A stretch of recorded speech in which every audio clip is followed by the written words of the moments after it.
Good afternoon, good morning, good evening, wherever you're calling in from. Welcome to the OneLife Network OneCoin webinar. I'm really glad to be here. This is Sebastian Greenwood, 001, Master Distributor of OneLife Network.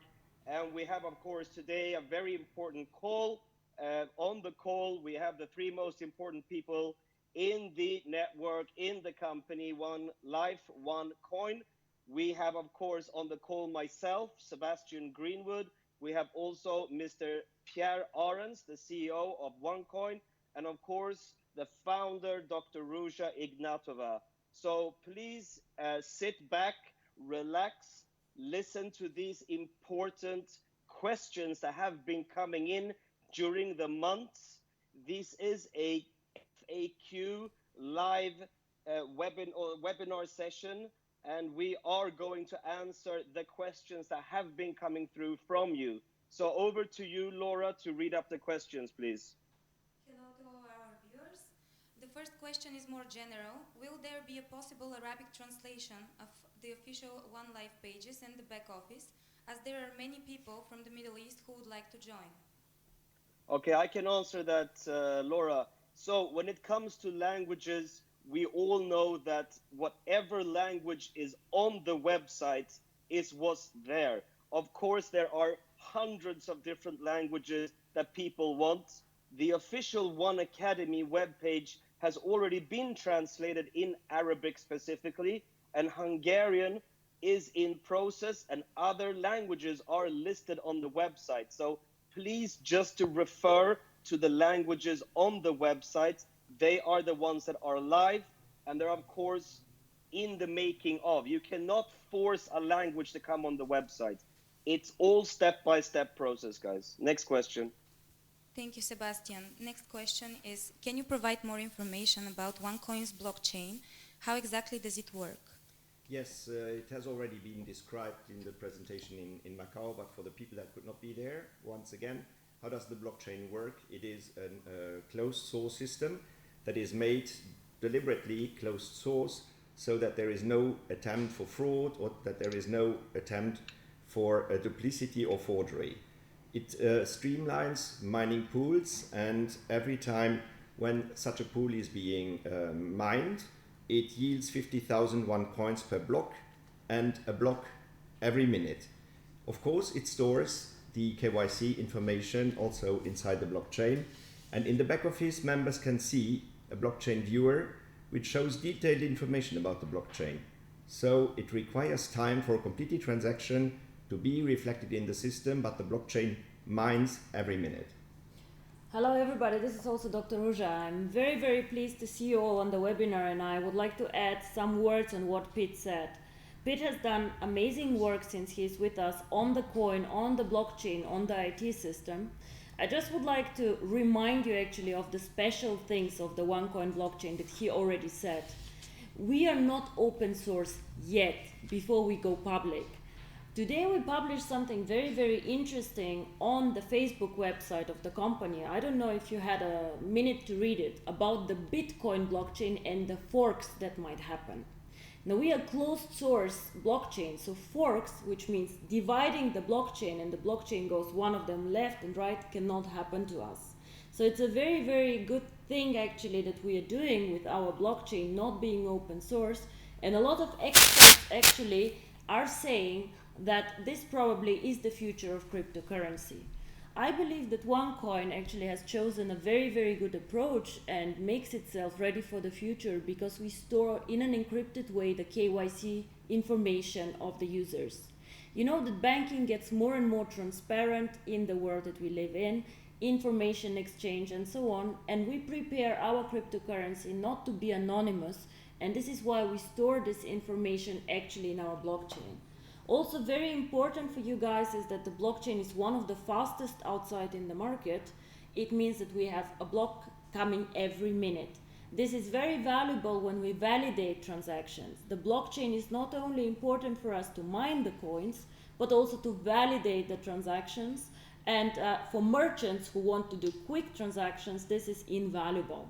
So I would say this is very important about our blockchain. Now, one question that Laura did not ask here is, we have been approached and people saying, oh, does OneCoin have a blockchain? Or is it true? Is there no blockchain? What happened? Yes, OneCoin definitely has a blockchain. And I really would discourage people to spread rumors like this because they're simply not true. A blockchain is something essential for a cryptocurrency, and we had invited independent auditors even to audit this. We cannot go public without a proper blockchain because going public, of course, needs this technology.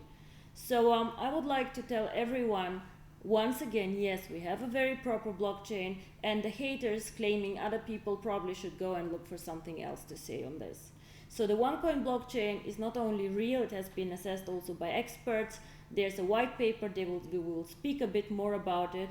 And I think that the OneCoin blockchain currently is probably one of the most interesting one in the market because it stores so much information and is so fast.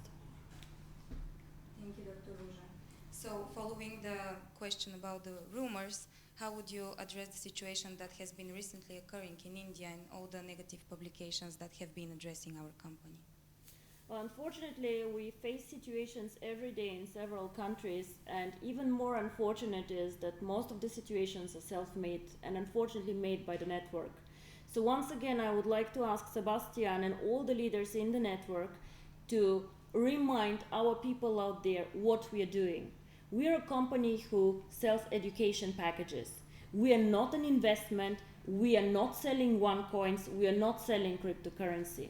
And this is extremely important. Me, as a founder of this company and also the management team, we will not tolerate people who go out and who promise things that are not real, who make really bad claims about our company.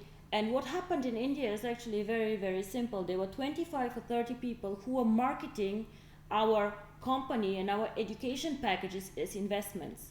All these people we have removed from compliance from the company because OneLife is not an investment company. There are no returns, there are no promises like this. We sell education packages, and whoever violates this is getting to be taken out of the network because of compliance. And once again, these people get in trouble, get prosecuted by the authorities, and to be very, very honest, we also cooperate with the authorities on things like this because we will not let scam our members. I also heard that people in India have tried to sell gift codes to other people, did not deliver the gift codes. And now again, we as a company get blamed, and we simply will not tolerate this. We are cooperating with the Indian authorities. We support them wherever we can on the people who have violated the rules. And I once again say, we as a company do not tolerate this. We are a legal company. We do nothing illegal. And I will not tolerate members who actually for their own profit or for their own interest sell this opportunity in the wrong way. So I again want to ask all of you out there to be responsible and to deal with our opportunity as it deserves to be dealt with, and not like this. So as I say, we are speaking to the Indian authority. We have delivered the names of the people who have violated the firm policy. We have warned everybody in India not to do so. And I have even stopped the registration process of India yesterday until all the Indian leaders have not done another training in compliance with the company standards. I will not reopen the market. Thank you. Next question is regarding merchants. Do you think that we will be able to get to 10 million users and 1 million merchants by 2018? And do you feel that with all of the publicity for Bitcoin and Ethereum, we are running behind schedule by waiting a full year before going public and may miss out on a big opportunity? Okay, I think I can answer that, Sebastian, back here. I believe that what we've done so far in such a short period of time is, of course, a combined effort between the corporate and, of course, the network. And what we're doing every single day is that we're adding more and more merchants onto the Deal Shaker platform. Now, you have to understand that you cannot simply just launch something because you feel like it. There has to be a certain amount of patience before you do something. Nothing grows overnight. and to do something really solid, I believe that combining things together, network and corporate, following the goals of the corporate, letting the network follow up and drive the merchants as a number and the goal that we want to achieve, I believe for sure we can reach that number, but people need to have patience. There is no lost opportunity at all. There's nothing to rush for. Everything has to go according to plan, according to what the company's policy and what they've set for their target before the IPO next year. I would like to add something actually on this. I believe that all the publicity now coming for Ethereum or for Bitcoin is actually extremely good for us. We should definitely not rush our ICO. And if you guys remember, when you joined the OneLife network, most of you had no idea what cryptocurrency is. In the last 2 years, we have educated about 4 million people on cryptocurrency and what it is.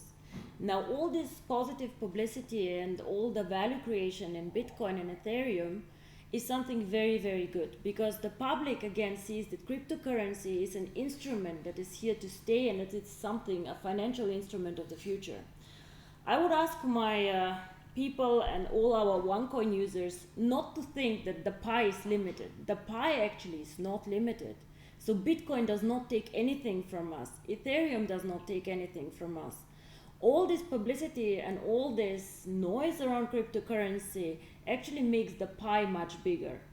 We are actually one of the very few companies that create a new market. We are not competing. We are just creating awareness for cryptocurrency, and we are making the future. Very, very interesting is actually why do we wait this 1 year? I think Sebastian said something very, very important. We can launch today, we could have launched yesterday, we could have launched last year. But what is the point to launch something that will just create a bubble and have no inherent value? We currently, with the Deal Shaker, with our members base, we are building a value, we're building some usability, educating our members in how to use the cryptocurrency. And this is why we have decided that 2018 actually will be the right time for us to go public with the coin. We'll have a very stable membership base, we'll have merchants, we will have a lot of ways how to use the coin, we'll have the KYC in place, and all this then will be a huge success story. And for me, I have always said I would like to have a stable coin and not something that goes up and down and up and down. So I think this is very, very important for all of us.